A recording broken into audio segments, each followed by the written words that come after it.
Goedenavond allemaal, hartelijk welkom. Gelukkig weer in een pakhuis met mensen, echte mensen van vlees en bloed.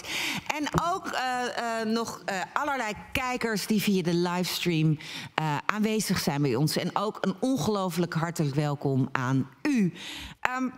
Van denken naar doen. Dat is de titel van dit programma. In het kader van ons denken over hoe komen we nou toch naar een nieuwe economische orde. Een nieuwe manier van economisch handelen. En daar gaan we het vanavond over hebben. Hoe maken we nou die stap echt concreet? Want we hebben hier op het podium, nou ja, ik durf wel te beweren, tientallen theoretici, mooie schrijvers, denkers op het podium gehad. En dan zit de zaal helemaal, interessant, leuk, die comments, en interessant. Maar hoe dan? Dus hashtag hoe dan, daar gaat het vandaag over. En dat doen we eigenlijk in 2 delen. In het eerste deel, dat ook in het Engels zal zijn, praat ik in eerste instantie hier met 2 mensen in de studio. En daarna verbreed ik het gesprek ook met 2 internationale gasten die via de Zoom aanwezig zijn. Die zijn in het Engels. Dat zijn wel degelijk schrijvers, denkers, onderzoekers. Daarin onderzoeken we hoe we nou die transitie kunnen maken van het denken naar het doen. Dat is in het Engels, dat is eigenlijk deel 1. Van deze avond. Daarna gaan we juist ervaringen uit de praktijk horen. En dat zijn altijd, kan ik u nu alvast beloven, voor diegenen die hier voor het eerst zijn, de leukste programma's in het pakhuis. Waarin je juist hoort hoe mensen met hun poten in de modder eigenlijk het al aan het doen zijn. Soms helemaal geen woorden daarvoor nodig hadden om allang het goede te doen. Soms met hele mooie, inspirerende, ook filosofische of fundamentele kaders. En dat doen we met een aantal ondernemers, vertegenwoordigers van grote instituties en zelfs een bestuurder. En dan gaan we meer kijken, hoe gaat dat nou in de praktijk? Dat anders economisch ordenen, dat anders economisch opereren. Dan kom ik weer even terug aan deze tafel, helemaal aan het eind. En heb ik nog een mogelijkheid om even, dan gaat de camera uit. En net zoals we dat deden bij de boekpresentatie van Thrive. En dan zijn we alleen nog maar met elkaar hier in Pakhuis de Zwijger. En dan zeg ik dus tegen de kijkers, wat jammer dat u er niet live bij bent. Want dan gaan we gewoon in met het publiek kijken of die nog briljante suggesties, vragen, ideeën hebben om nou ja, alle gesprekken die wij dan tot dan toe hebben gevoerd aan te vullen. Te verrijken, beter te maken. Goed, dat staat er. Dat staat ons te doen vandaag. Als je een vraag wil stellen online, dan kun je daar de Mentimeter voor gebruiken. Dan moet je even met je mobiele telefoon of je een browser naar menti.com. En dan moet je code 8445 2647 intikken. En nou, mensen in de zaal hier, als je denkt, ja, er moet ook al een vraag van mij in, dan weet ik dat niet. Dus je kan gewoon net eens doen of je een kijker van de online bent. En dan kan je ook de Menti gebruiken. Dan krijg ik hem hier op mijn scherm binnen. Weliswaar via de redacteur. Dus die kijkt even naar wat past het best bij dit gesprek. Welke vraag moet ik nu naar Natasja beamen? En dan krijg ik hem hier op mijn tablet. Goed. We beginnen dus, ik ga dus nu over, heel gek, met 2 Nederlandse sprekers in het Engels. Maar dat komt omdat dan onze Engelse gasten, Engelstalige gasten die via de livestream aanwezig zijn, dat gesprek al kunnen horen en vervolgens ook daar vervolgens aan mee kunnen doen. So, let's continue in English and let me introduce the guests here at the table. On my left hand, for you on the right, Kees Klomp. He is a lecturer purpose economy. It's nicer in English. Purpose economy at Rotterdam University of Applied Sciences. He's the founding partner of the Thrive Institute and the co-author of the book with the same title, Thrive, Fundamentals for a New Economy. Give him a warm welcome to the stage. And opposite of him, Godelieve Spaas, Professor New Economy at Advanced University of Applied Sciences and artistic and scientific researcher at Creating Change. welcome also to you. Thank you. Okay. So, to the both of you, why is it important to have kickstart a conversation about the implementation rather than the theory of new economics? Ladies first. Fine by me. Why do you find it really important to start this conversation? Well, there's two reasons, I think. The first one is if we're really talking about a new economy, you have to figure it out by doing it. So you can make concepts and everything, but in essence, you have to do it to see if it works. So I think that in the domain of the new economy, it's a reversed kind of development. Normally, we first make theory and then we apply it. In here, I think we first do it and then we make theory. That's the first thing. Mm-hmm. The other thing is, if you want to realize something, you have to start with doing. And there's a beautiful book from Katherine Trebeck, and she says, well, if we really want to change the system, we have to do things, we have to value what goes well and leave behind what doesn't work. And we have to muddle through. And I like that last one very, very much. And that's the only way to stay radical, because if we don't muddle through, we kind of blend into the mainstream. Okay, so if somebody says, oh my God, I'm muddling through everything and I'm trying to do every time I have to try to invent something new and it's not really working, you say, keep up the good job. That's exactly what we should do. Muddling through, stay with the trouble. So yeah, hang in there. Hang in there. Katherine Trebeck, she's a professor at Wageningen. She's a professor at Wageningen. Yeah. So if you want to Google her, it's really interesting thinker. Yeah. And her theory is about small wins. Yes. So do something different, value what works, and then keep muddling through. Okay. Of course, if we talk about an alternative economy, a new models, a new ways of doing, creating products, services, etc. There are many theories, right? And we have put them on stage here, and there are many. I mean, Tegenlicht has put them on stage as well. Degrowth thinking, donut thinking, well-being thinking, Buddhist thinking. So you could say it's like a really pluralistic field with a lot of feminist thinking, a lot of different approaches. But if we would look to all these approaches and think of the common denominators of them, what would they be? Well, there are many, there are multiple, but I think the most important is that they are all life-centric. So I think they're all what I like to call existential. That they take life in the biosphere, an ecological perspective, as the center of things. And then, of course, they have different approaches. So the well-being economy, the well-being economics is, in some aspects, quite different from the donut economics, which is, again, different from regenerative economics and Buddhist economics.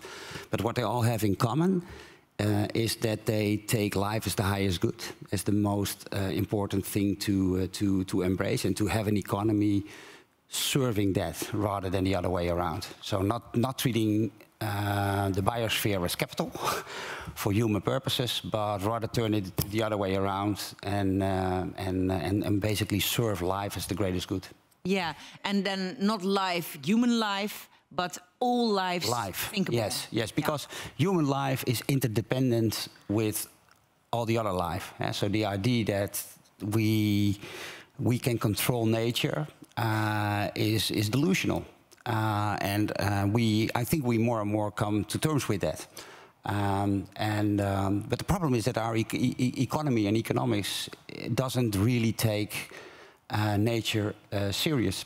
Well, it only does if we can turn it into an instrumental value. So if we can use it for economic purposes rather than, acknowledge the fact that nature has an intrinsic value.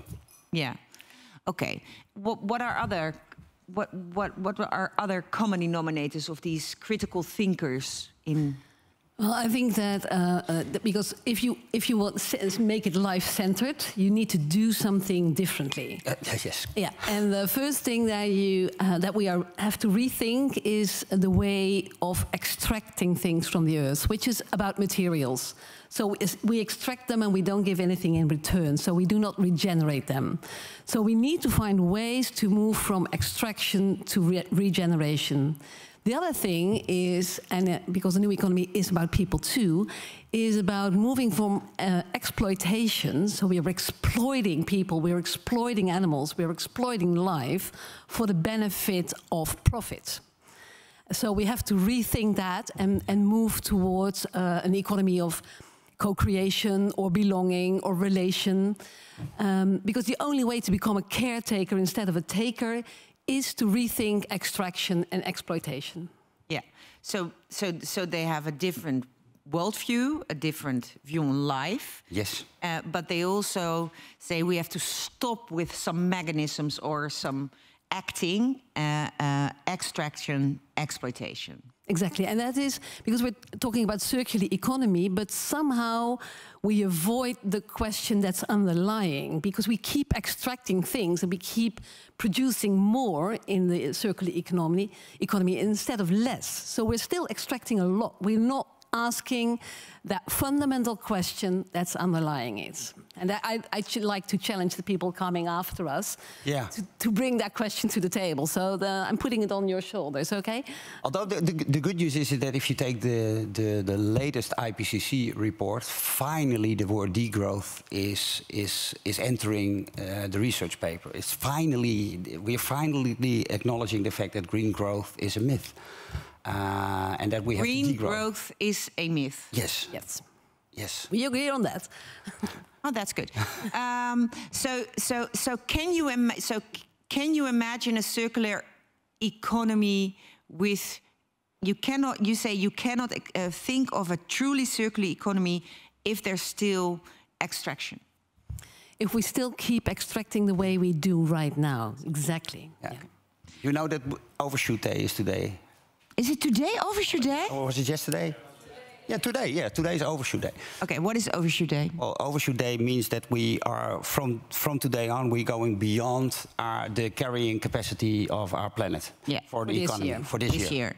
So we actually, if you would calculate a fair use of energy, materials, foods, everything we need as human beings everything we use as human beings on a world scale. And today we have to stop. Then today we would have to stop and fast, but really fast. And it's only early spring. Yeah. Yeah. And the rest of the year we are actually using resources which should be used for next generations. Yes. Yeah, and the problem is that a lot of people are using overdevelopment or overpopulation as the most important reason for our production and consumption in the planet, whilst overdevelopment, the fact that we overproduce and overconsume, is a much bigger issue.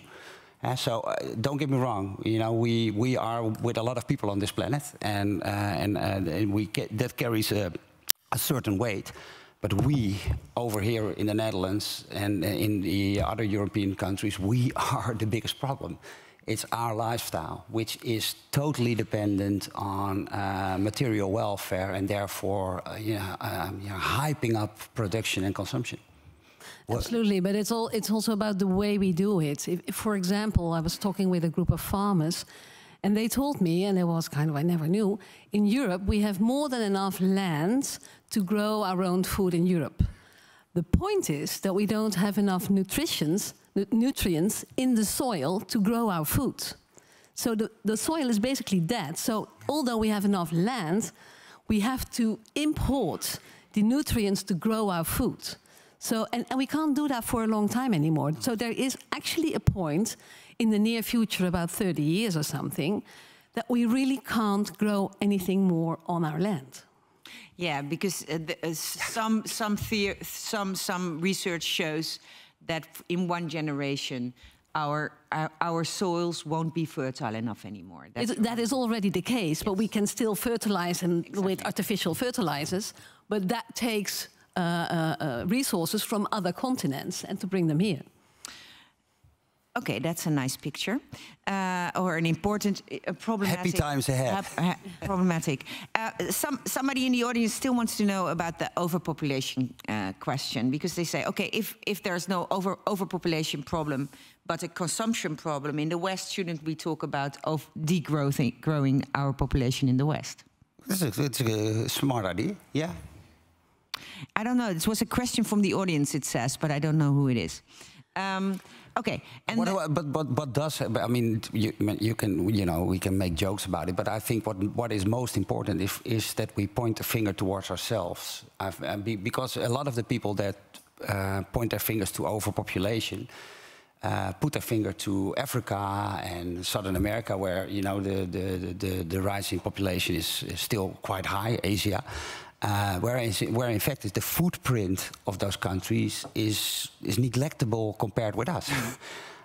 So stick the finger towards yourself and see how you can decrease your footprint rather than pointing towards.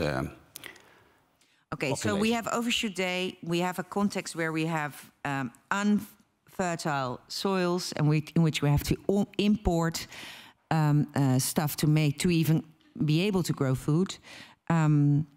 We have a discussion about degrowth, or how we're going to change this, and we have a myth about circular economy being circular, but it's still exploitative, right? How far are we in the transition towards a new economy? Not really far, to be bluntly honest. Way behind, yeah. Yeah, I can only agree on that. And that also has to do with the fact, not only with consuming less and using materials better, but it also has to do with the way we organize our economy. The way we define success in our economy, the way we say... Who is we?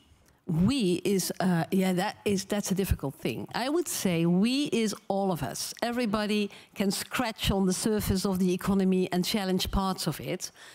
But we're not really, we're in the system. So we all believe that a company should make profit to continue its existence. But you don't have to make a profit to continue your existence. You have to cover the costs, absolutely. But profit maximization is just something that we agreed upon, that it's a good idea. It's the same with growth. It's the same with... So we have to rethink the incentives that our current economy holds, and that keeps us pushing forward instead of... and it's the same with... I work with banks, and we are really investigating right now, can we make loans for companies that want to shrink? Is that possible? And that is way beyond the way we think, because a loan has interest, and interest means you have to grow, otherwise you can't pay it back. But we are close, we were close to a negative interest, so there were options there. Well, it's okay, but let me, because I want to answer to the question, can you actually create loans for shrinking companies? Of course you can. Yeah, of course. Yes. Okay. A loan is an agreement between two parties. So if you can agree on this, it's no problem. The same goes, by the way, for economy. An economy is a set of rules that we take very serious. Nothing more, nothing less. And so, and this is one of the things that we share, that we both work on, that a lot of our students, and also, by the way, our lecturers, have the idea that economics is an objective science. And it's not. It's normative. Would you argue that these myths that you're saying, that the things we have agreed upon, but which are just human-made rules, myths, they're not true in their own right? Is that the biggest obstacle for the new economy? Because I was asking, how far are we? We are not that far. And then I said, okay, what's going on? And you said, well, we have all these assumptions which are problematic, but we all think they are true. Yeah. We are in the system and we are not challenging these assumptions. Is that the biggest obstacle for the transformation towards a new economy? Our current economy is part of our belief system.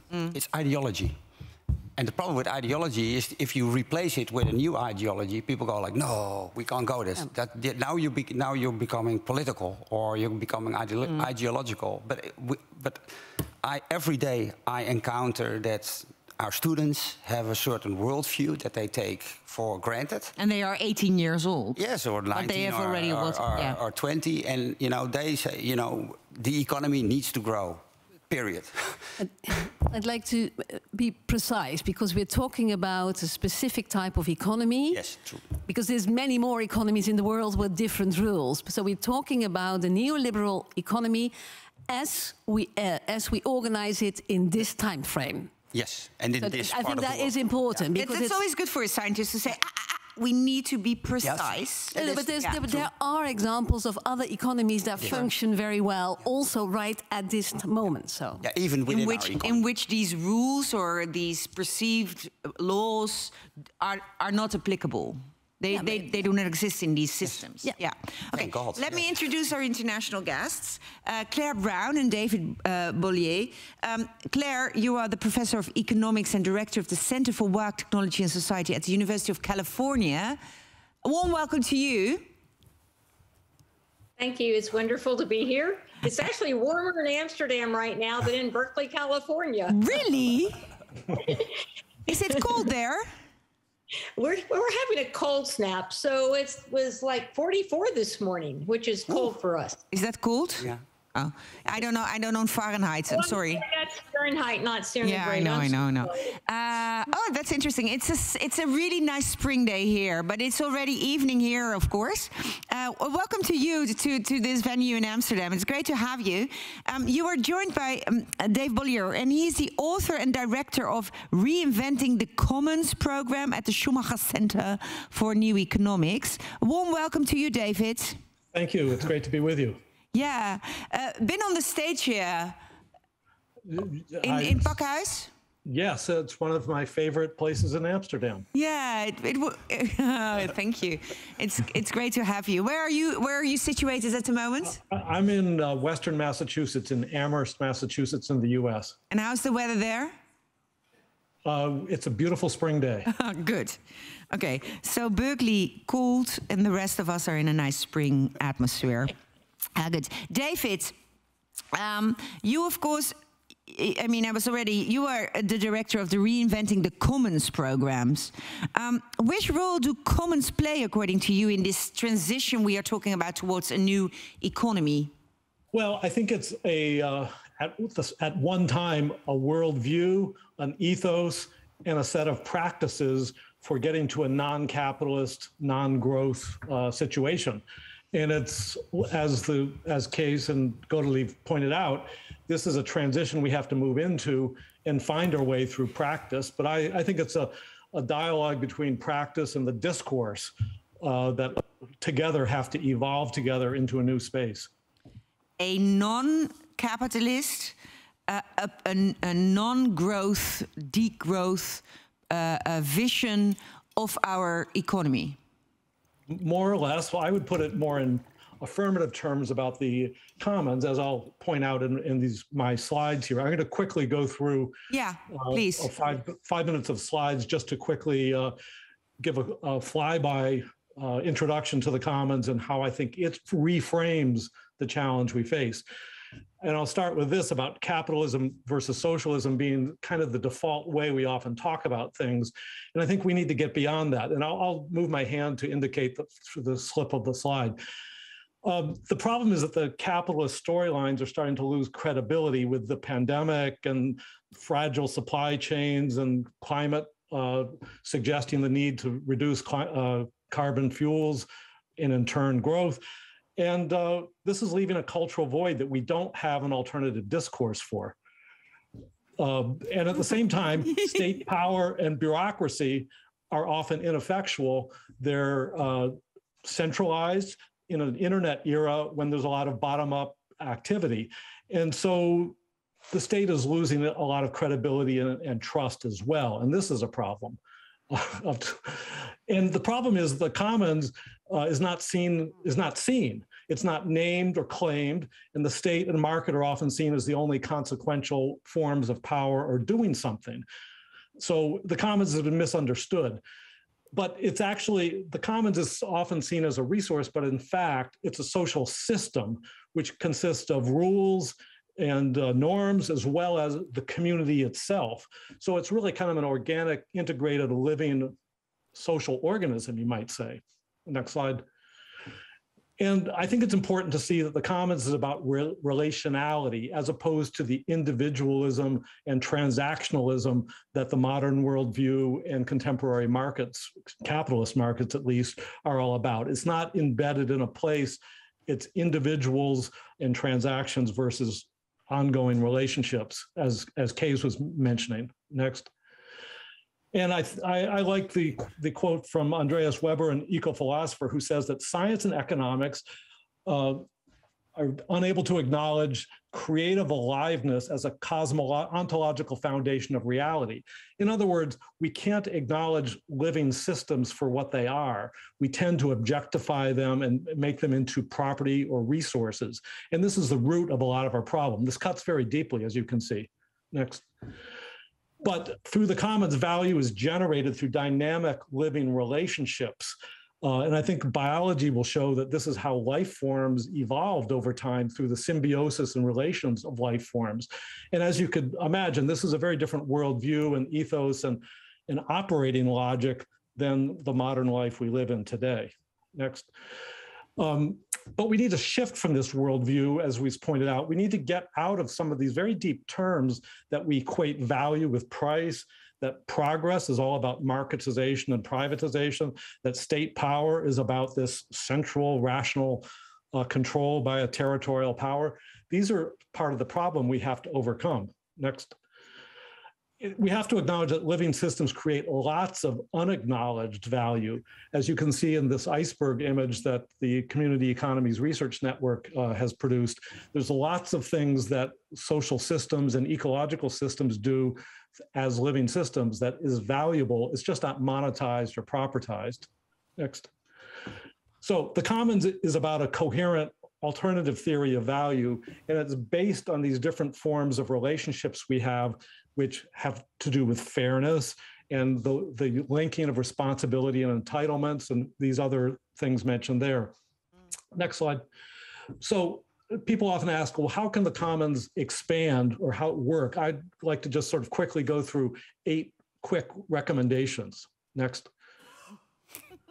One, in the book Free, Fair, and Alive I did with Silke Helfrich, we talk about the patterns of commoning. Just as economics has homo economicus and the utility maximizing rational individual, we wanted to get to the social patterns at the very basic level of how commons produce. And we have provisioning, social life, and peer governance as 3 interrelated areas where this takes place. And I won't go through these patterns, obviously, but there are distinct ways that you can try to key into this and enact the commons, commoning. Next. A second thing we need to do is beat the bounds, meaning there was a tradition in medieval England, and which continues to this day in many places, to walk the perimeter of your shared wealth and make sure it's not being privatized. And it was a way to protect the shared wealth. We need the modern analogs for that to prevent capital and market enclosure from taking over the shared wealth. Next. We need to build new types of collaborative institutions that reflect this sensibility. So we can't simply just grow in or necessarily modify a lot of the existing institutions. We have to have these different relationships enacted through different types of structures that are either embryonic right now or waiting to expand and or to be born in the first place. Next. We need to lead with practical experimentation. And it's not about ideology or bureaucracy or over-systemization. It's about improvisation, open-ended, open source type moving forward to see what works. As Godelieve pointed out, it's about doing and finding what works and what doesn't. So that's often a difficult frontier for people because it's stepping out of safety zones. Next. We need to reinvent infrastructure and finance to support commoning. There was a discussion briefly about making loans to firms that are declining. That's difficult from the perspective of capitalist finance, which is why I think we need different types of non-capitalist finance, especially community-embedded types of finance where we self-finance each other, and we don't call it debt or equity, which are both extractive. We call it something else because it's really an investment in our future in a non-growth kind of way. So it's about decommodifying finance itself so that it's not simply a source of profit. Next. And this, we have to build cosmo-local production, meaning have open source principles to share knowledge and design on a global scale, but then build physical stuff locally, get rid of some of these unnecessary supply chains and become more regionally self-reliant. Next. I sort of alluded to this, we need to shed some archaic vocabularies, especially in economics, and learn to see the relationality of the commons with a different language. And these are some of the terms that I've discussed in my book to help point to the relationality as being key, as opposed to the objects or the resources or the property as being the defining nature of things. It's the relationality. Next. And then people say, how does it scale? Well, I don't think it scales into centralized single enterprises. What we do is emulate and federate at the appropriate scale and have them interlinked. And this helps avoid some of the transport problems and the brittle global supply chain issues that we're encountering right now, which is kind of a precursor for where we are otherwise going to go. Next. And then these are some of my books that explain this at greater length. I'll just call attention to the Commoners Catalog for Changemaking, which I just published a few months ago, which is a compendium in the spirit of the Whole Earth Catalog, showing lots of positive, constructive, actual commons that are doing great stuff out there. Oh, woo!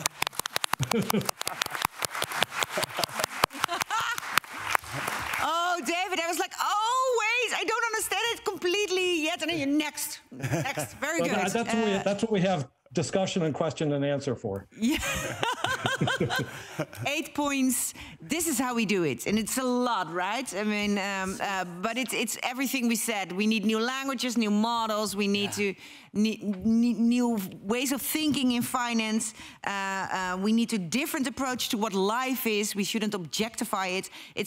We need a completely different worldview. Yes. But it's doable. That's the good thing. I mean, people are already doing it, and that's the great takeaway from this presentation from David. Just to get a bit of equity in the room, Claire, are you still in Berkeley here? Yes, I'm here. So I asked David, okay, because you're of course invited to share some international examples of perspectives of these new economies and how they actually are already put into practice. And you advocate a Buddhist economy, right? What are the core principles of this economic model?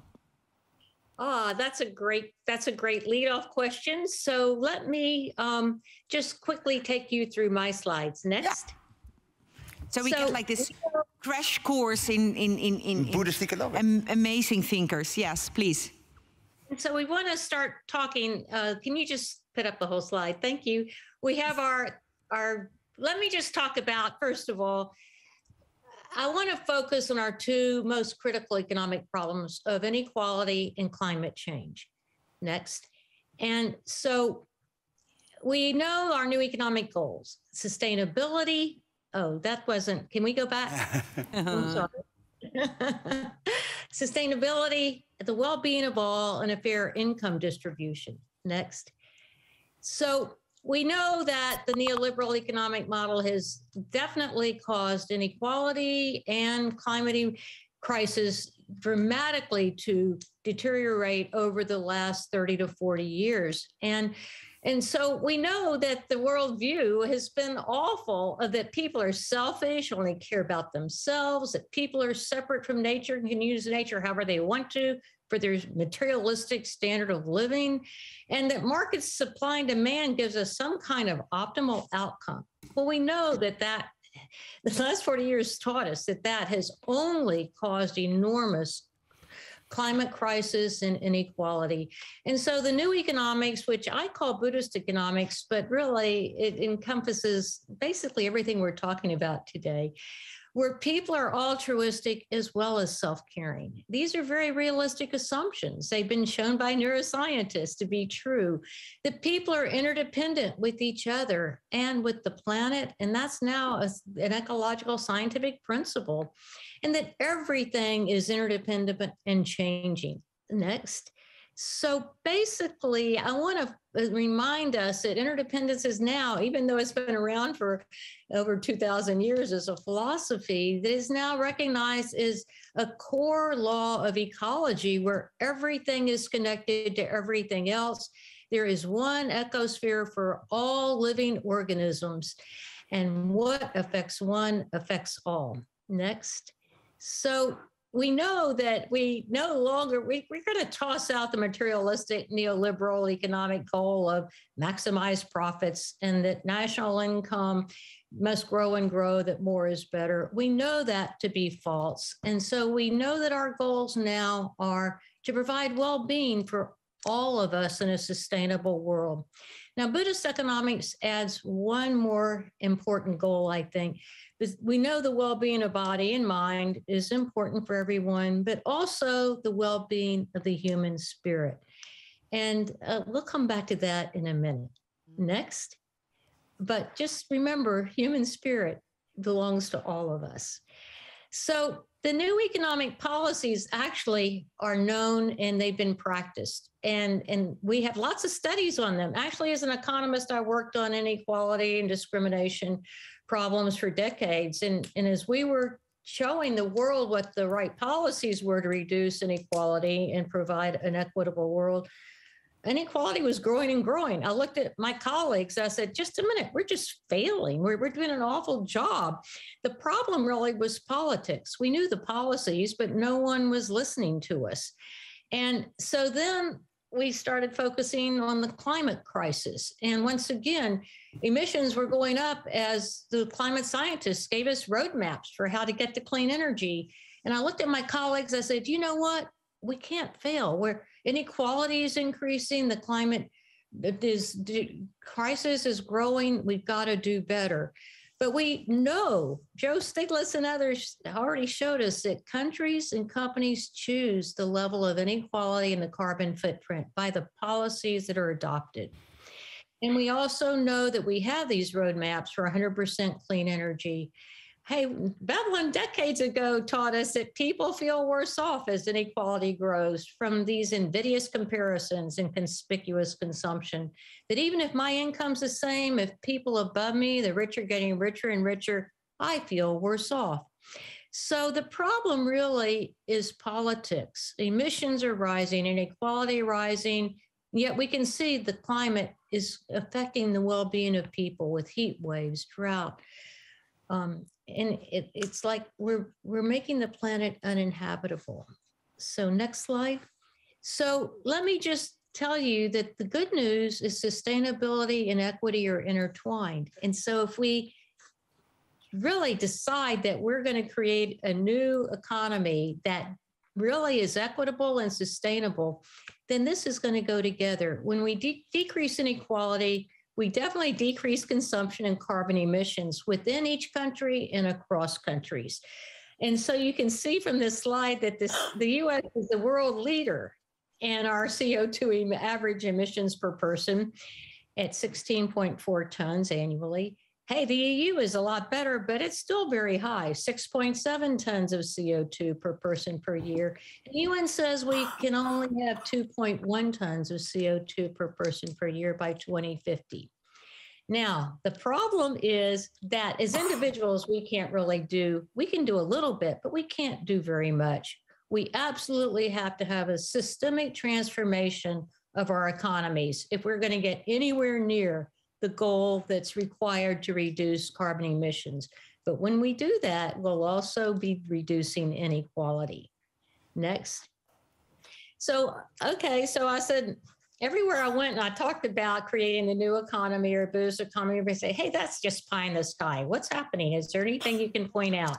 And I said, well, okay, I'm an economist, I'm a researcher. I went back to Berkeley and I formed a research team, and we created the Sustainable Shared Prosperity Policy Index, where we actually went out and set up 50 policies for the new economy that would create the world that was more sustainable and equitable and provided people with a comfortable life, yet that was globally. So we said, okay, we know the policies, let's go out, measure them, and rank countries. So the SSPI has 3 pillars, 16 categories, over 50 policies. But the 3 pillars are sustainability, caring for the planet. First of all, stop hurting it and then start healing it. And second is the government's rules and regulations that structure markets for the common good and doesn't allow big business to structure it for profits. And third is providing the public goods and services that everyone needs and providing them directly and not through the marketplace. And so we then set up and measured the policies for 50 countries. Now, the top 10 countries are all Western European, except Japan, number 10. The Netherlands isn't too bad. It's number 16. The US is 36. So, hey, we're doing a terrible job, as we know.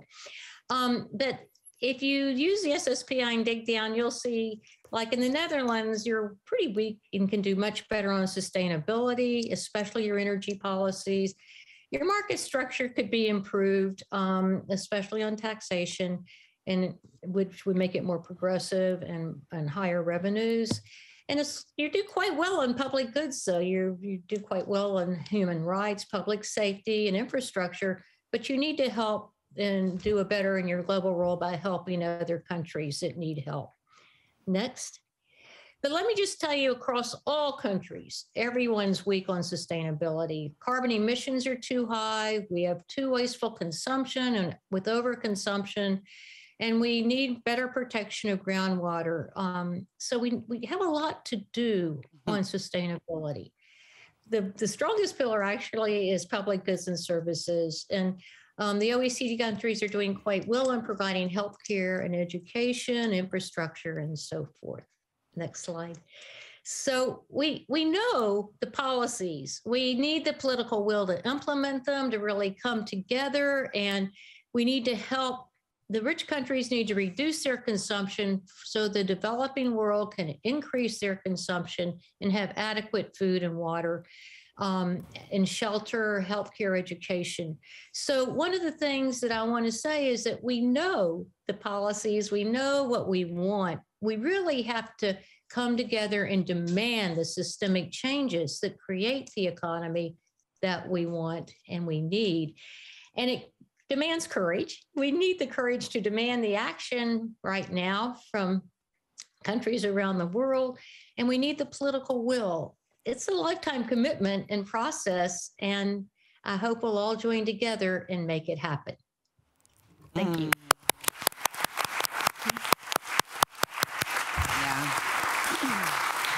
Yeah. For those who are shocked about that, I mean, we are at the lowest of 27 countries in the European Union if it's biodiversity related or even production of clean energy. Yes, there's room for improvement. There is a lot of room for improvement, and that's why we score less than the other countries on the list. Yeah. So, David, how can Buddhist economy, because we haven't talked about the human spirit yet, Claire, how can Buddhist economy also help commoning? Oh, I'm so glad you brought that up, because when we get off of our focus on materialism and we ask, well, what's important to us? Exactly. No one, when I talk to my students or to an audience, no one ever talks about what's important to them as money. They talk about relationships, but they especially talk about time, to have a balanced life and to care about their, what we call inner wealth, which is who we are, knowing who we are, thinking about it, how we can come together to help the world. What do we have to offer?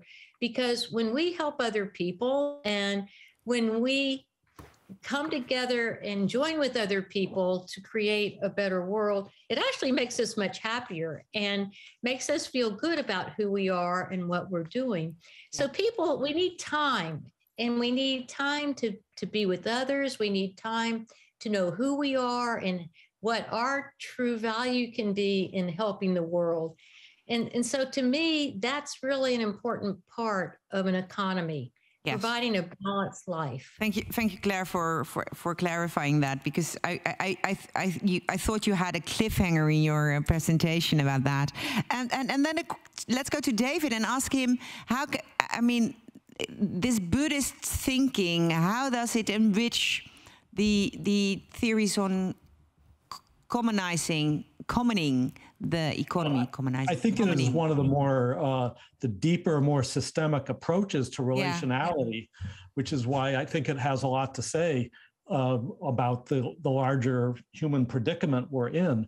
But I think that you don't need to be a Buddhist to start to get into some of the relationality of that. I think the pandemic lowered the distraction and frenzy level enough that people started to get a little more self-reflective and existential in their perspectives and start to realize that their family, their relationship to where they live, and other types of relationships were more important to them than chasing money or career advancement necessarily. So I think we're in a transition moment of trying to explore different ways of engaging with each other. And there's a greater openness and receptivity to some rather ambitious system change ideas that I haven't seen for years. Mm-hmm. Okay, let me as a final round of reflections on the question from knowing what to do to knowing how to do it. So from knowledge to know-how, because this is clear, we need to make steps, or we need a systemic change, and although we are muddling through all the time, we need systemic change. How are we going to? What is the first step or the first two steps you would suggest we as a collective are going to take? What are the first steps, Claire? Well, I think that we all have to make a commitment to work with other people on very specific policies and projects. And I think Kees's work with bringing people together and writing a Thrive book and having podcasts is a great example. But I tell my students, I'll tell everyone, if you aren't right now engaged with others, with other groups, environmental groups, social groups, on at least one specific policy that you really want to change the world, then you aren't doing enough. Because right now we need to be all engaged in creating the world we want. And you don't need to feel overwhelmed. You just need one thing that you really care about and come together and work on, because there are a lot of us. And so when you have a lot of talented, well-motivated people, we can make it happen. Yes, with 100 people who do 5% of the time something like this, we can do much more than if 5% of the people do 100% of this, of course. Let me ask the audience, who is already working on a specific policy and tries to change that in a group or action group in this audience? Okay, so Claire, there are about 100 people in the room and 10 raised their hands. So we have a potential of 90 people who at the end of this evening will think of a policy they can actually help to change. That's quite a potential in the room here. Let's see at the end of the evening, I will ask some of you to think of a policy you're willing to help to change. David, what is your advice to take? Well, I have a little bit of a contrary response about focusing on policy. While of course we need policy change, I think that the conventional market state system, as I call it, in which the state is so deeply allied with capital and market forces that it's a very difficult and often impossible practice to change policy in contemporary politics, which is not to say we shouldn't try, but I think there's an important need to focus on actual projects in your local environment to grow a different type of practice-based culture. What are your talents? What are your passions? Build it, whether it's agroecology, whether it's software code, there's dozens of types of commons. This alternative world making creates a different culture, creates different pressures that build up to the state system. But let's just frankly acknowledge the state system as now constituted has very limited and deficient affordances for what it can achieve. And I don't think policy is necessarily going to drive this. Policy will ratify and perhaps grudgingly assist, but I don't think it's going to lead. So I say focus on building your commons in your regional and local levels. At the same time, make that expansive and try to also affect policy as possible. Claire, you have to respond, of course, now. To me, I work at the local and state level, and we call that policy, and it's really transformative. We're trying to get rid of big oil deciding our energy policy at the local and state level. So I agree with you, David. I think we're actually just using slightly different terms. It could be. It could be. Is this? Let me bring this to the table in Amsterdam with your permission, Claire and David. Is this a semantic discussion, or is it more than that? I think it's both. Yeah. Yeah, I think it's both. I think it's semantic, but I also think that both approaches are really, really important and valuable. I think we have to... Next to each other. Yes. Not opposite of each other. I totally agree that we have to create alternative working systems, which David is stating, and I also think that we have to take the system serious and try to change it through policies. So I think we have to do both. Yeah. So now the audience has a second assignment. Of course. Because now they also have to think of a project, a commons, an initiative, which is actually showing that you can do it differently. Start an energy co-op, start your own, create other places where you work together to produce foods. Just start a project which shows that there is an alternative. GroenLief is doing that. Maar gewoon liever, you look at me. Don't ask so much of these people. Yeah, exactly. That's what I'm thinking. Yeah, I saw that in your eyes. Why? If you feel like it, please do all those things. So, but don't be too strict. Okay, I agree. No, but follow your passions. That was also what David was saying. No, absolutely. But I think, and that's Willem Schinkel, the philosopher, says that beautiful. Everybody who is doing something, challenging something, starting a new practice, challenging a policy, and it doesn't really matter if it's about the economic system. No. Opposing to Black Pete is changing the system as much as it's the same system that we're talking about. The only thing we have to do is to link our own actions with those of the others. So ask everybody, okay, I'm doing this. How does that link to what you are doing? And then you kind of unveil the system and you become aware of what's going wrong. And we're all talking about the same thing. Yeah. So I hope that was clear. It doesn't need to be to produce something. You can also start an action group, write a book, create a beautiful piece of art. If it's your vision of changing the world, you're actually adding to changing the world. Yeah, but connect it to what other people do. That is the main focus. Yeah. But this is also a wonderful example of the pluralism we were discussing earlier. That you can, David and Claire have fantastic views on how the system could work and maybe should work. And that they have similarities and they have differences, but both are really valid. And what I think is what binds these two wonderful folks together is that they share sufficiency. So both in Buddhist economics as well as in the commoning, sufficiency, having enough, is crucially important. And I think that one of the myths that we have created in our current system is that we never have enough, that we always need more. And that's why I liked Claire's perspective on the human spirit, because why do you don't think you're not having enough? And she was saying something beautiful about the earth, but it's also about human life. It's stop hurting. Yes. First, stop hurting the earth, and then start healing. Yes. And it's also for human beings probably the biggest assignment in life, right, Claire? Oh, yes, absolutely. We must quit destroying the planet and hurt each other and come together and heal both the planet and heal ourselves. Yes. Okay. This is the perfect end for the discussion on what kind of theoretical perspectives you have and what steps we need to take to actually put it in practice. Yes. And now I'm going to invite some people who are actually doing that. And let's see how they are thinking about what they are doing and how that reflect, or how this conversation reflects on their actions. Thank you so much. Thank you so much for joining us from America, Claire and David. Thank you. Bye-bye. Thank you. Ik vraag even aan jullie om plaats te maken. We gaan nu weer door in het Nederlands. En aan het eind vraag ik Godelief en Kees om nog eventjes bij me te zitten.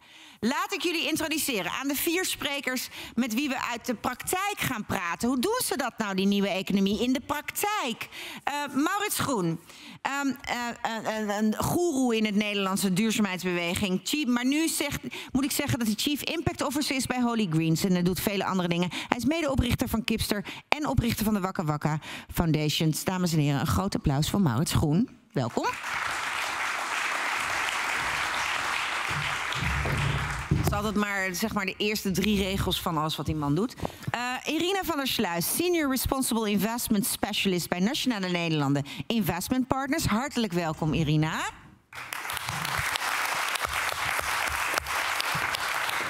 De CEO van Ballast Nedam Development, Onno Dwars. Hartelijk welkom. En last but certainly not least, gedeputeerde bij de provincie Noord-Holland. Financiën, circulaire economie, zeehaven, sport, cultuur en erfgoed. Dames en heren, uw aandacht voor Sita Pels. Goed.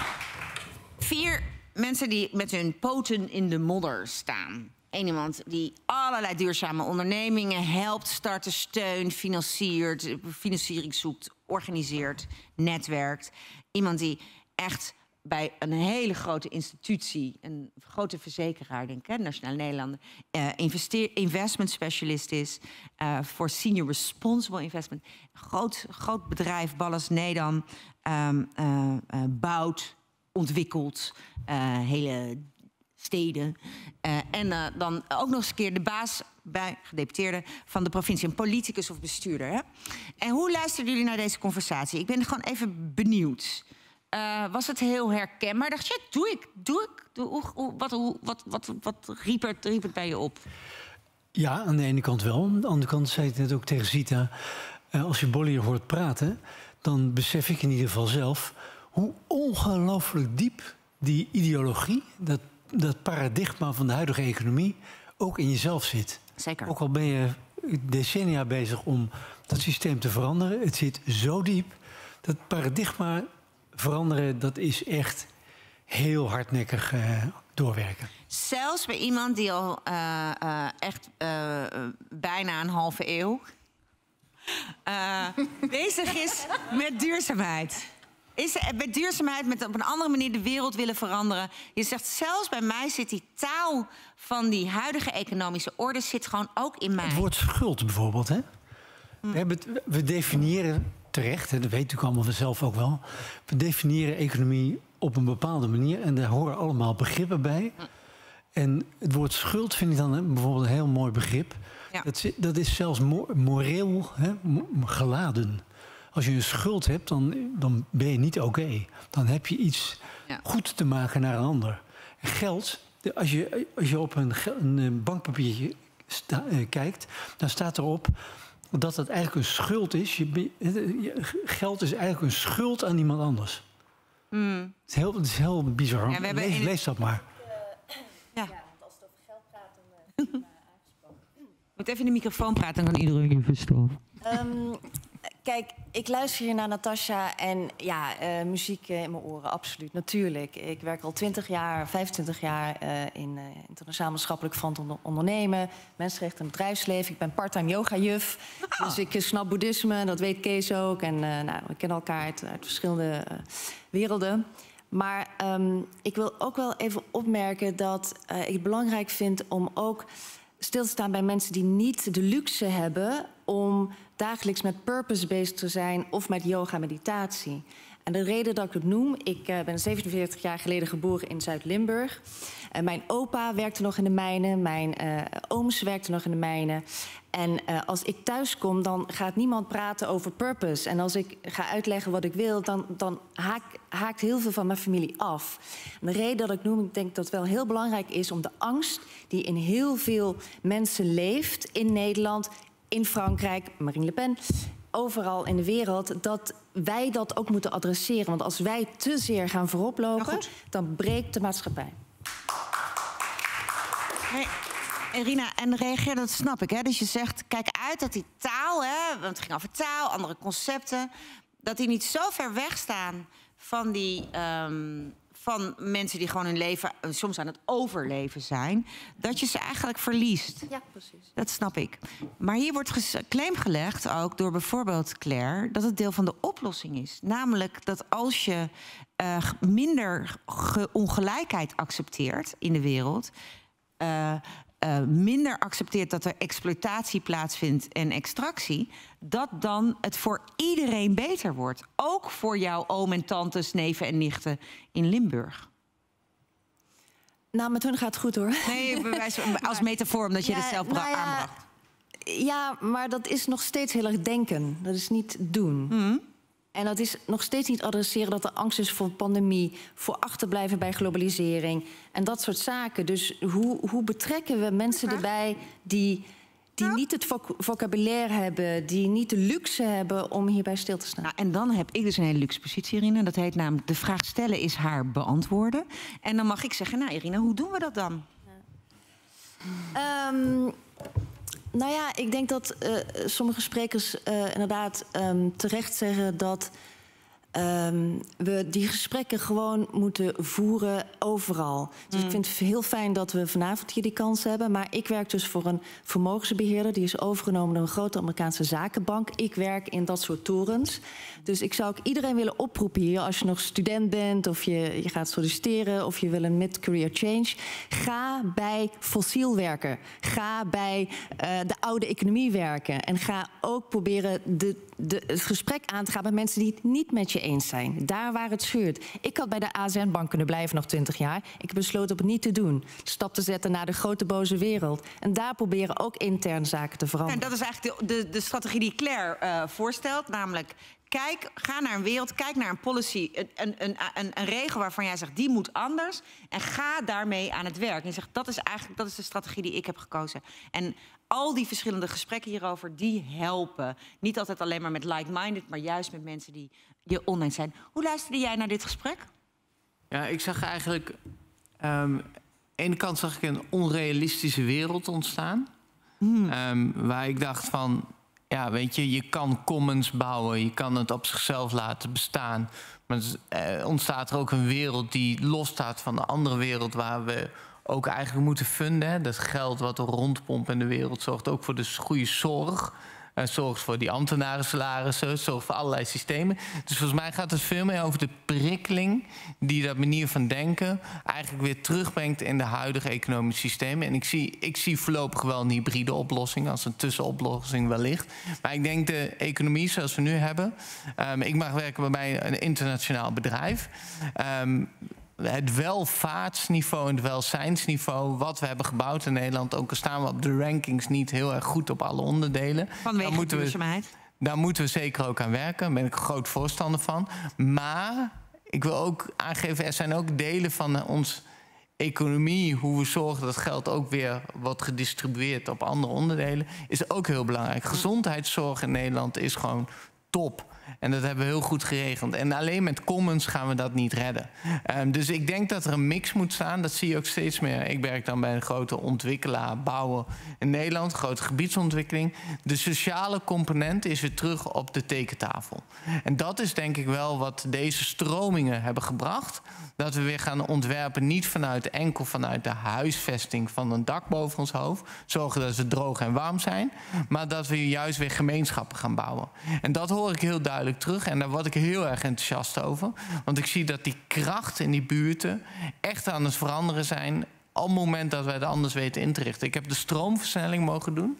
Dat vind ik, als je het over commons hebt, geniaal. Een stroomversnelling ging erover dat we huizen van de sociale huursector gingen we 0 op de meter maken, energie-efficiënt. Idee erachter, puur economisch vanuit de corporatie die zegt, we gaan zorgen dat de mensen de huur blijven betalen. Want ze betalen, de energielasten kunnen ze niet meer betalen. En het eerste wat ze doen, stoppen met de huur te betalen. En wat er is gebeurd door die mensen samen te brengen in de wijken. Ze gingen met elkaar het gesprek aan. Wij haalden ze op met een bus om ze ergens het verhaal te vertellen hoe we dat gingen doen. En de grootste winst die ze vonden is niet de lage energierekening, maar dat ze weer in gesprek waren met de buren. En dat brengt mij wel, dat ik denk het sociale component. Ik denk dat we echt bijvoorbeeld liefde centraal moeten gaan stellen in ons hele politieke beleid. Als je het namelijk vanuit de mens gaat oriënteren, denk ik dat we hele andere modellen krijgen. Maar dit was serieus. 10 jaar geleden had een CEO van Ballas Nederland niet kunnen pleiten voor liefde als de belangrijkste agenda. Ja. Dus, er is echt iets. Dus, ik bedoel, je bent. Deze taal had ik 10 jaar geleden niet van iemand die jouw voorganger was geweest kunnen horen. Dus er is echt iets veranderd. Ja, dat kan. Ja. Dat weet ik niet. Ja, nou, ja dat weet ik. Ja. Ik doe het al een tijdje. Ja. Cito,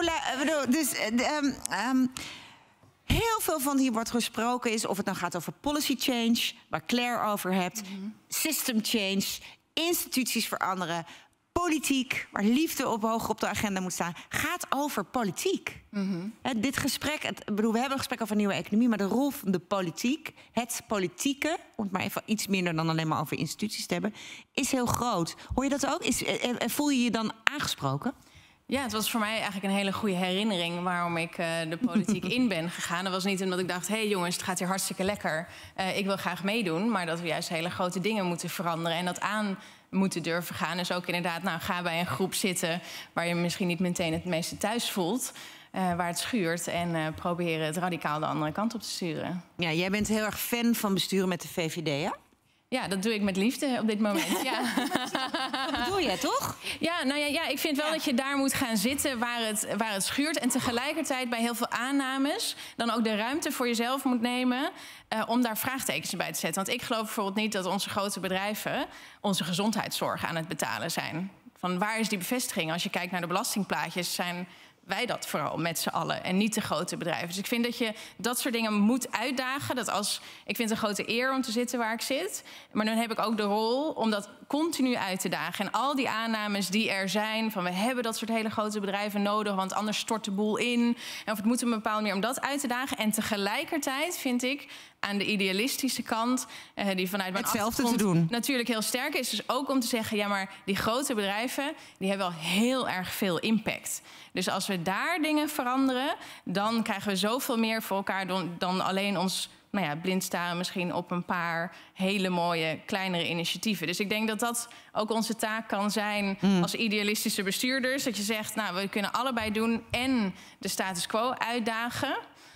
En tegelijkertijd zorgen dat er natuurlijk grote veranderingen plaatsvinden. Nou, dan was natuurlijk het risico dat ik even een rondje langs de velden ging over reflectie. Dat we het natuurlijk. Heel goed. Dat we een aantal analyses hebben vanuit jullie perspectief wat er nodig is. Hè? Challengen, ook realistisch kijken. Juist naar de mensen die het niet met je eens zijn, kijken. En je eigen vooronderstellingen ter discussie durven stellen. Je eigen manier van kijken bevragen. Maar ik had jullie aangekondigd als praktijkkenners. En dus ik zou ook nog wel met jullie permissie willen kijken naar, als je dan nadenkt over die nieuwe economie en hoe jij daar zelf in opereert, wat doe je dan anders? Wat doe jij dan anders? Nou ja, ik probeer een aantal kernsectoren in de economie. Dus voeding, energie, materialen, maar ook onderwijs. En dat is boeken uitgeven, theater over duurzaamheid op de basisschool. Dus op die terreinen te laten zien. Ik ben heel lang bezig geweest met televisieprogramma's maken, radioprogramma's maken, boeken schrijven, verhalen houden, congressen, noem het maar op. Mensen meekrijgen in het verhaal. En het probleem wordt zo snel veel groter dat dat niet meer genoeg is. Ik heb meegeschreven aan overheidsnota's, eerste Nationaal Milieubeleidsplan, noem het maar op. Op een gegeven moment dacht ik 15 jaar geleden, ik moet gewoon door bedrijven te helpen opzetten. Ik ben politicoloog, dus gediplomeerd krantenlezer, zeg ik altijd gekscherend. Dat zeg ik ook altijd, cursus voor gevorderden voor krantenlezen. Ja, dus je kan zelf niet echt wat dan ook. Maar je kunt wel met mensen praten die wel iets kunnen. Die kunnen dan met elkaar verbinden, want die kunnen dan één ding heel erg goed en andere dingen niet. Dus door mee te helpen bedrijven op te zetten die laten zien dat het anders kan, tegelijkertijd inspireren anderen om te denken, wat is mijn passie eigenlijk? Waar zou ik een verschil kunnen maken? En dan ontdek je tot mijn verbazing dat er veel meer mogelijk is. En dat je dan, ik ga maar een paar korte voorbeelden geven. Een van de dingen, je noemde het zelf al kipster. Hè? We hebben eigenlijk de pluimveesector opnieuw uitgevonden. En hoe kan dat? Je hebt een kip, je hebt voer, er komt een ei uit. Hoe simpel kan het zijn? Hoe anders kan dat? Nou, dat kan op heel veel manieren heel erg anders.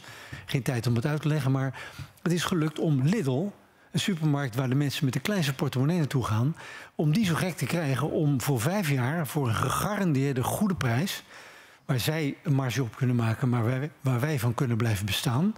Niet maximalisatie, maar om die een handtekening te laten zetten onder een contract van een boerderij die nog niet bestond. Die hadden wij bedacht. Nou, dat kan dus. Ze hebben de smaak te pakken gekregen. Afgelopen januari had de Groene Amsterdammer, een van de meest kritische bladen in Nederland, die had 5 pagina's, 1 grote lofzang op Lidl. Leek wel een reclamespot. Dat ging over hoe je duurzaamheid en een betaalbaar verhaal, hè? Ja. Iedereen meekrijgen, want daar komt iedereen. Laten zien dat het kan. Albert Heijn, bijvoorbeeld van deze week. We hebben Pieter Pot, die heeft het systeem gechanged van we kunnen ook zonder verpakking, afval dus, kunnen we gewoon die detailhandel, supermarkten. Dus ze gingen dat zelf doen. Enorm succes. We hebben nu 40.000 mensen op de wachtlijst. Iedere maand nemen ze tientallen mensen extra aan. Albert Heijn gaat dat nu overnemen. Fantastisch. Dus er gebeurt er gebeurt nog, zo kan ik de hele avond doorgaan. Op alle mogelijke terreinen kun je laten zien in de praktijk dat het anders kan. En dat helpt al een klein beetje door het te doen. Maar misschien nog wel meer door te laten zien dat het kan en anderen te helpen om de moed te hebben om ook op zijn terrein iets te gaan doen. Irina, je zei, ik had nog jarenlang bij ASN kunnen blijven werken. Comfortabel, klein, idealistisch. Maar ik heb gekozen om naar die kolos over te stappen. Heel beeldend. Ja. Als ik aan jou vraag, wat doen jullie nou? Wat doe jij als Responsible Investment Manager nou om die inclusievere, duurzamere wereld, die andere visie op die economie te realiseren? Ja, nou, ik werk in een fantastisch team van ongeveer 12 mensen, Responsible Investment Team. Maar inderdaad 900 mensen die vrij diehard investeren en 40.000 mensen wereldwijd. Dus ook heel veel collega's in Singapore, in Midden-Amerika, in New York, die inderdaad toch ook weer een ander wereldbeeld hebben dan ons gezellig Nederland en vooral ons poldermodel, ons stakeholderen. Na apartheid het beroemdste Nederlandse woord. Ja, maar in ons team, en daar komt diversiteit om de hoek kijken, niet alleen qua gender, maar daar werken antropologen, politicologen. En dus dat is heel belangrijk, denk ik, dat je intern die discussie aangaat.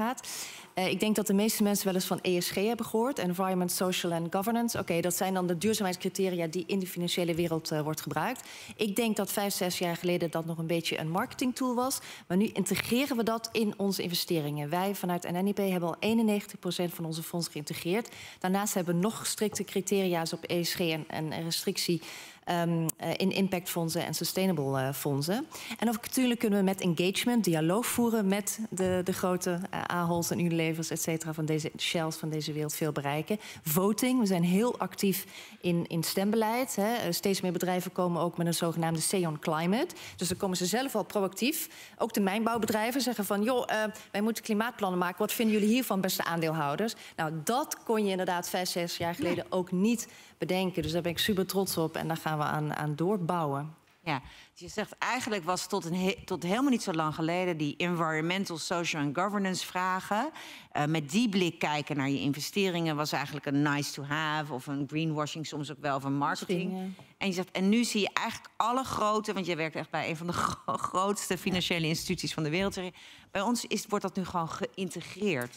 Ja, en het heeft verschillende redenen. Dus ik denk intern is die boost gekomen door ook jongeren. Hè, de 20ers en 30ers. Die accepteren het niet meer? Ja, precies. Die komen met het pakket. De overheid in Brussel wordt gewoon voor de financiële sector worden gewoon niet alleen richtlijnen, maar gewoon wetgeving de Sustainable Finance Action Plan, et cetera, voor ons neergelegd. Maar ook klanten. Dus NN, dus de verzekeraar, is nog steeds onze grootste klant.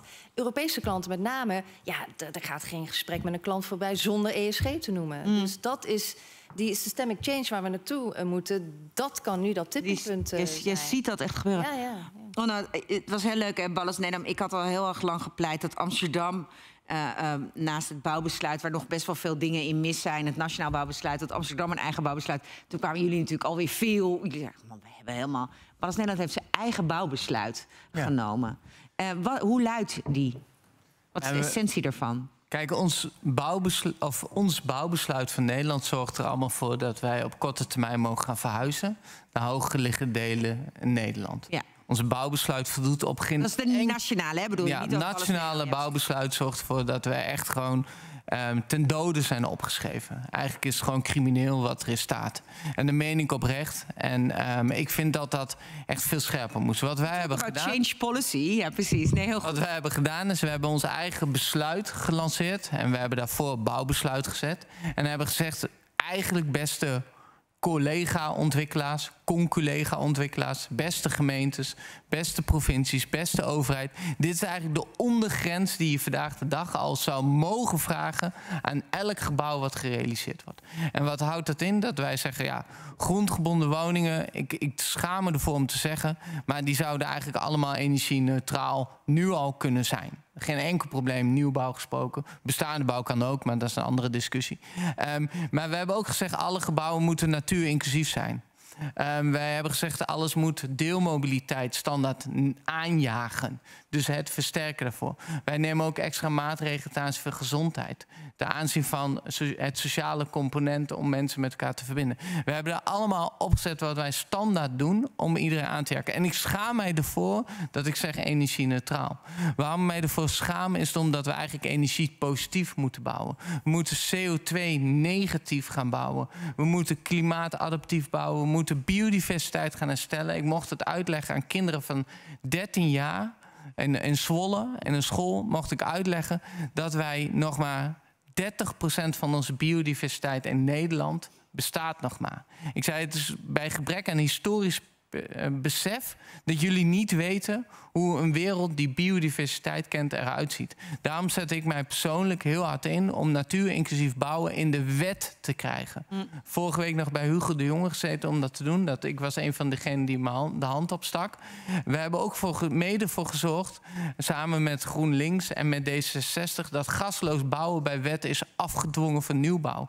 We hebben het gedaan, we hebben het laten zien dat het kan. We hebben onze hele portefeuille gezegd, bij deze... We doen het niet meer. Net zoals dat je op een gegeven moment besluit niet meer te roken. Dan hebben wij besloten niet meer op gas te bouwen. Hebben we gedaan, hebben we in één keer doorgevoerd in 2017. Uiteindelijk in de wet is het gekomen. We hebben alle businessmodellen laten getoond. Toen heb ik heel trots verteld dat ik voor een Turks bedrijf werk. Een Turks bedrijf dat gewoon zegt op dat moment... wij gaan gewoon voor gasloos, want het is voor een betere wereld. En er is gewoon, sorry voor de comments onder ons... maar het is gewoon een business case. Er is geen excuus om het niet te doen. En daarvoor schuur ik heel graag tegen de VVD ook aan. Die zeggen, ja, het is allemaal duurder. Het is niet duurder. En dat geldt, we zijn nu bezig om de biobased economie aan te jagen. We zijn nu nieuwe grondstoffen. Onze wetgeving werkt tegen ons. Grondstoffen in de milieudatabase te krijgen. Zijn we nu mee bezig om dat bij wet af te dwingen. En waarom we de wet pakken, is omdat mijn leven gewoon... Ik heb maar 24 uur per dag. Mijn collega's ook. En wij hebben helaas niet het voorrecht om alle woningen in Nederland te mogen bouwen. Dus wil ik er echt impact maken met ons bedrijf... moet ik uiteindelijk het goede voorbeeld stellen... en uiteindelijk de mensen om me heen overtuigen... om het in de wet op te nemen... zodat de rest ook gedwongen gaat worden. Heer. Dit is wat Claire bedoelde, hè? Change policy. Je hebt echt gelijk speelveld nodig. Ja. De overheid die moet nu echt gewoon... maar zij gaan verder. Het is eigenlijk geen gelijk speelveld. Hij doet het al. Ja. En dan zegt hij, het kan uit. Je kan er gewoon een business case mee maken. Oh, by the way, lieve overheid. Dit is de bodem. Dit is die je nu moet gaan realiseren. Iedereen die zegt dat het niet kan, die liegt. Ja. En dat is eigenlijk wel wat je doet. Dus het is best iedereen omgekeerd. Wij zetten heel veel samenwerkingen. Niet één is erop tegen. Nee. Nee, en dit is, ik bedoel, Claire volgt het niet meer vanuit Berkeley, maar ze zou trots op je zijn, want dit is waar ze het over heeft, meneer Dors. Goed, Zita, wat als je bestuurder bent en dan hoor je dit soort ondernemers heel bevlogen. Hè? Ik bedoel, het is ongelooflijk. Inderdaad, gesprekken die hadden we 5 jaar geleden of 5 tot 10 jaar geleden niet met elkaar. Hoe kan nou een overheid helpen versnellen om die nieuwe economie beter te maken? Misschien is het een beetje een grote vraag, de provincie. Ja, want de overheid, zeg maar, daar zijn wij een onderdeel van en tegelijkertijd dagen wij die ook uit. Omdat wij natuurlijk als een van de bestuurslagen. Dus Ine zegt interne handelen. dialoog is best handig soms, een challenge ook. Ja, en ik vind ook dat je dat ook als provincie, maar ook als gemeente niet zou moeten schuwen om ook naar de Rijksoverheid toe je verhaal te hebben. En dat hebben wij ook bijvoorbeeld als het gaat om de belastingen. Dat we zeggen, ja, dat is gewoon nu niet eerlijk. Er is nu geen gelijk speelveld voor heel veel ondernemers waar we zien die we wel in de toekomst heel erg graag willen hebben. Want die zorgen ervoor dat onze aarde niet uitput. Irina had het net ook over gelijk speelveld. Wat bedoel je dan precies?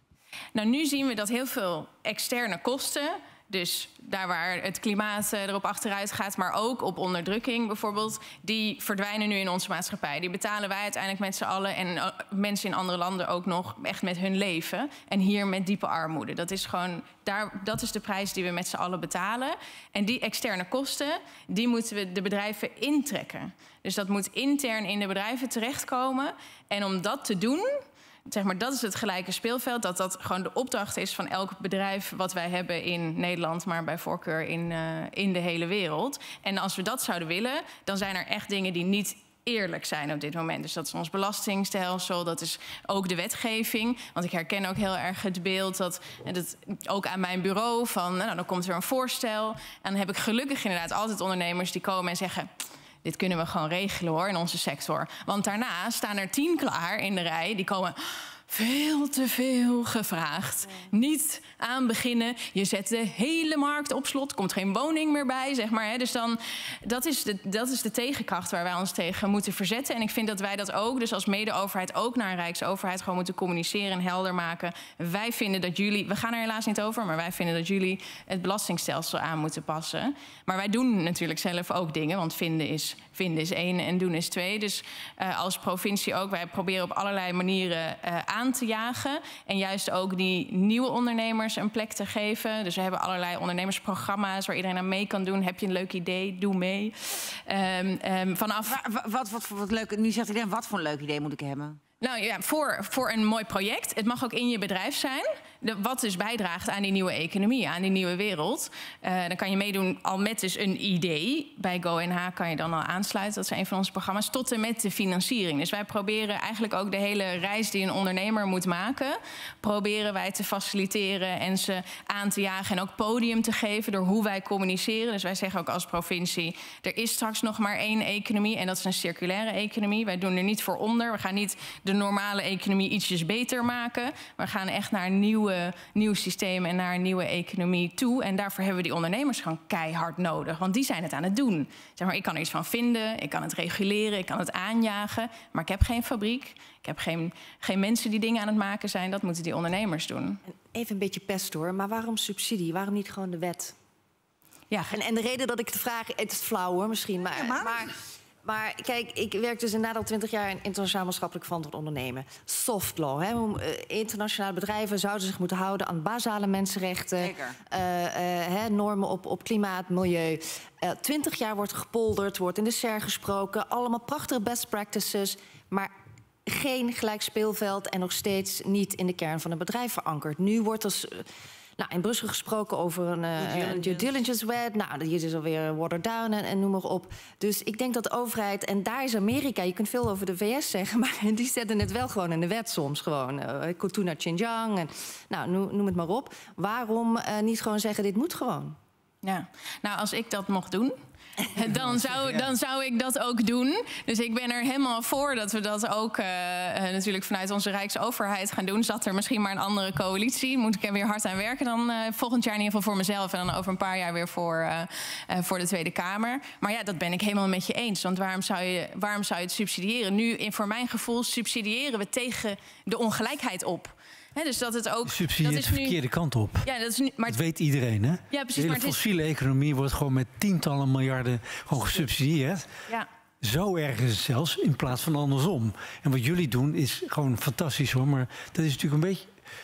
courier en symptoom, terwijl de grote dingen gewoon niet gebeuren. Ja, nou gaat het ook een beetje ver om een gedeputeerde van de partij GroenLinks verantwoordelijk te achten. Nee, maar dat is het laatste wat ik doe. Even. Al het falende overheidsbeleid van de laatste 40 jaar. Nou ja, we kunnen over 3 jaar proberen om dan GroenLinks ook de regering in te helpen. Dat zou misschien een bijdrage kunnen leveren. Maar ik vind dat ook niet zo erg. Want ik vind het heel erg goed als iedereen continu, en dan snap ik dat ik daar ook deels de belichaming van ben, maar die overheid uitdaagt en zegt, jullie lopen achter, je zou dit moeten veranderen. Het is zeilen met de kraan open, want dan kan ik alleen maar zeggen, ben ik het helemaal mee eens.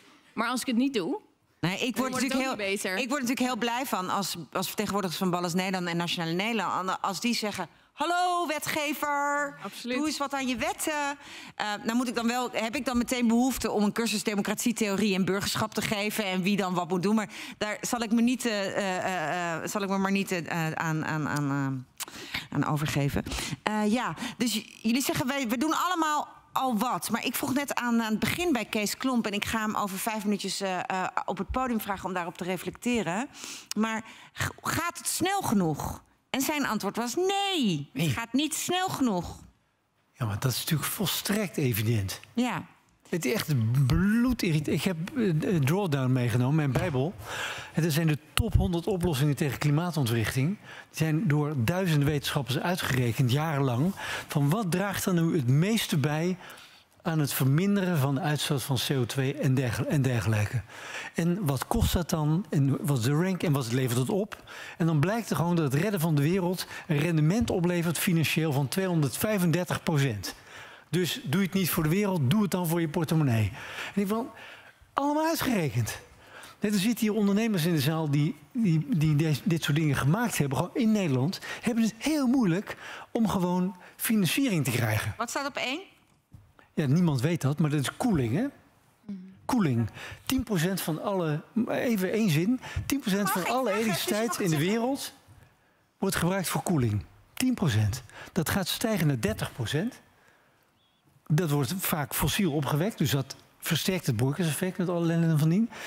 Bovendien, de stoffen die daarvoor gebruikt hebben, en dat is fundamenteel in de economie waar we het net over hadden, dat waren CFK's. Hè. Er zit de F van fluor in, chloor, fluorkoolwaterstoffen. Die breken de ozonlaag af, weten we allemaal.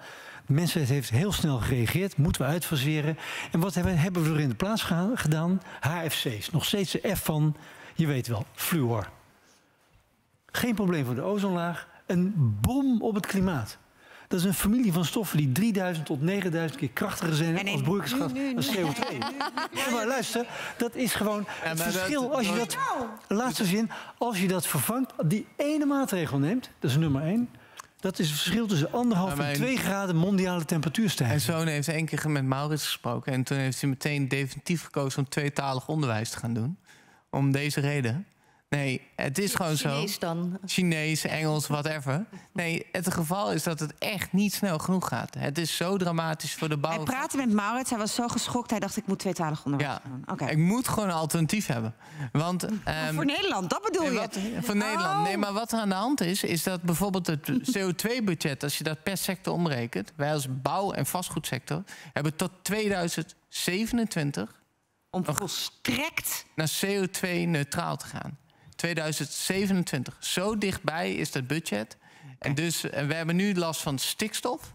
Maar het CO2-probleem wat er aankomt, is voor ons als sector vele malen groter. En daarom echt waar, ik hoop dat je heel snel in de politiek komt.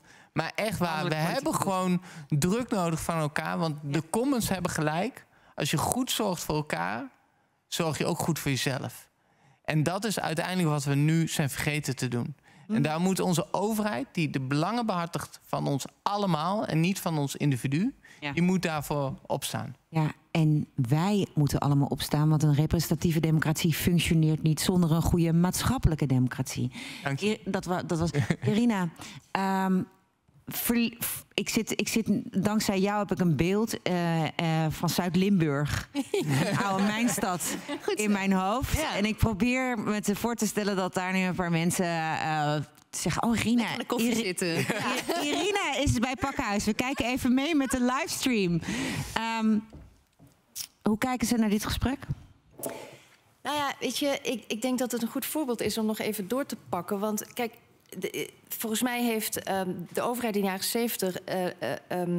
mensen die ontslagen werden uit de mijnbouw... heeft daar iets anders neergezet. Parkstad Limburg, daar is een nieuwe economie CBS, gekomen. ja. CBS, et cetera.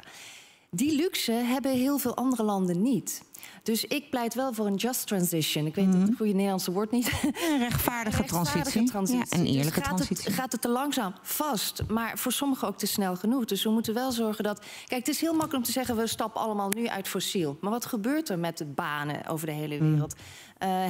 Dus ja, daar moet je ook voor hebben. Sociale vangnetten, et cetera. Dus de boel bij elkaar houden. We zijn in Amsterdam. Heeft ooit een burgemeester gezegd. Nou, dat is wel... Daarvoor moeten we temporiseren, denk ik. Goed.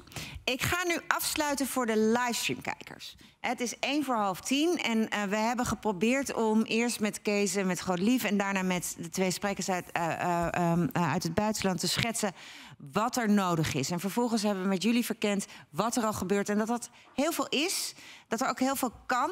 maar dat er ook nog heel veel moet. En hopelijk heeft dat geïnspireerd. Wij gaan nu nog even hier verder in het Pakhuis. Als u nou denkt, dat vind ik heel erg jammer... dan moet u de volgende keer toch in de trein stappen... of op het fietsje stappen om hier naartoe te gaan. Maar dank voor het kijken. En ik hoop heel snel tot een keertje weer live hier in het Pakhuis. Dank jullie wel voor het kijken. En tot snel.